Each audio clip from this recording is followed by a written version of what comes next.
À l'occasion de la présentation de vœux des familles fondatrices de Bamako, des autorités religieuses et des forces vives de la nation à Assimi Goïta, ce dernier en a profité pour dévoiler les réseaux mafieux de corruption qui gangrènent la marche du Mali vers le développement.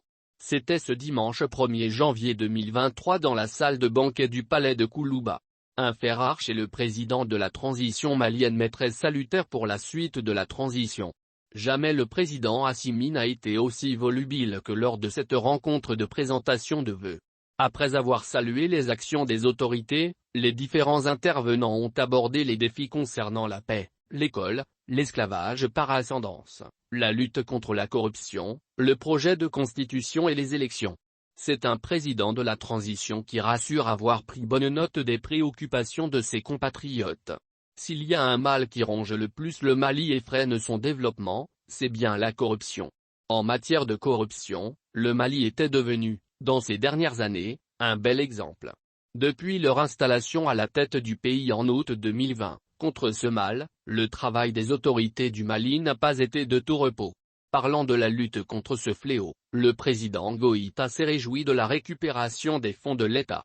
Ce qui, dit-il, a permis le paiement des salaires et l'achat des équipements malgré l'embargo. Selon lui, la lutte contre la corruption a fait tache d'huile. C'était le partage des biens entre quelques personnes, la passation de marché dans les conditions douteuses. C'est la transition qui s'est engagée contre tout cela pour faire face aux défis de l'heure, a martelé le président de la transition. Il a mentionné les 3 principes clés qui guident la transition.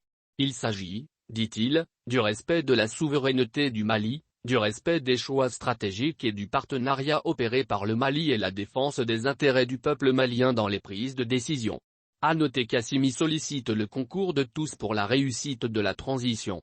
Pour ce faire, il en appelle à la tendresse des syndicats en leur demandant de surseoir aux différentes revendications.